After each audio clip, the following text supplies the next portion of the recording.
श्री सच्चिदानंद सतगुरु साईनाथ महाराज की जय। बाबा की वाणी में काका साहेब ने बाबा के लिए शीरे का प्रसाद बनाया में आगे की कथा। दृष्टिकोण में समानता। एक बार जब बाबा दोपहर का भोजन ग्रहण कर रहे थे, एक कुत्ते ने आकर छाछ के बर्तन को सूंघा। अपना नाक उसमें डालकर फकीर बाबा ने वहाँ जो लड़के बैठे थे उनमें से एक लड़के को बुलाया और छाछ को फेंक देने के लिए कहा। जब वह लड़का ऐसा कर रहा था तो बाबा बोले, क्या बात है? फकीर बाबा ने जो हुआ था उन्हें बताया।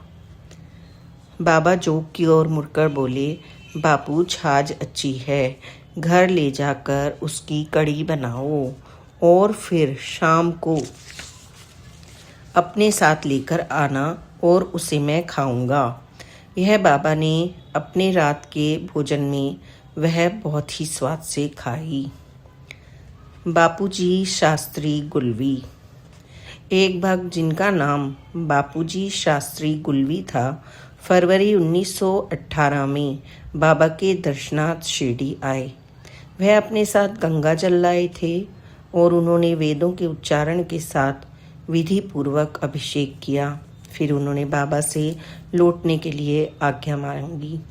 वे रामदास नंवी के लिए सज्जड़गढ़ जाकर वहाँ के उत्सव में सम्मिलित होना चाहते थे। उनको अनुमति देते हुए बाबा बोले, ते थे ही अपणच आहोत व ये थे ही आपड़च आहोत। मैं वहाँ भी और यहाँ भी हूँ। वह वहाँ गए और रामदास नंवी वाले दिन शाम को उन्हें बाबा का साक्षात्कार हुआ। वह केवल बाबा से मिले ही नहीं, अपितु कुछ समय के लिए उन्होंने बाबा के श्री चरणों की मालिश भी की और फिर बाबा अदृश्य हो गए। श्री सच्चिदानंद सतगुरु साईनाथ महाराज की जय। अब बाबा की एक अन्य लीला का श्रवण करें। बाबा ने लेनदार का मन बदला। बाबा का एक भक्त बहुत बुरी तरह कर्ज में डूबा हुआ था। लेनदार बहुत बेचैन हो गए और उन्होंने उसे एक वारंट भेजा, परंतु उस समय उस भक्त के पास देने के लिए पैसे नहीं थे, ना ही उसके पास यह राशि उत्पन्न कर पाने हेतु कोई अन्य साधन ही था। फिर भी वह शांत था और उसे यकीन था कि उसे किसी तरह वह पैसे अवश्य ही हासिल हो जाएंगे। लेनदार ने उसे परेशान करना शुरू किया और अब वह रुकने को तैयार ना था। उस समय बाबा के कई भक्त उसके घर में एकत्रित थे। वे उसके घर में बाबा की तस्वीर के समक्ष नाम सप्ताह, किसी देवी देवता का लगातार 7 दिनों तक नाम जप करना चाहते थे।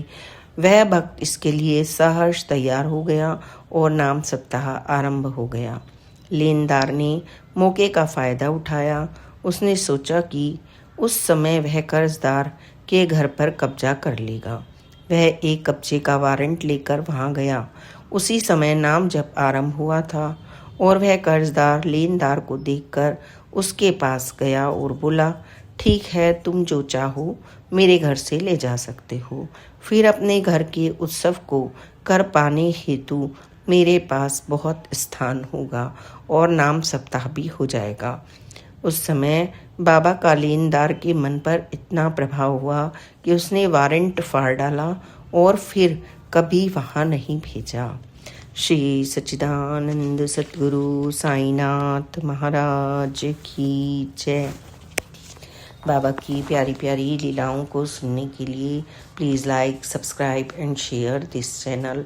ओम साई राम, जय साई राम, ओम साई राम।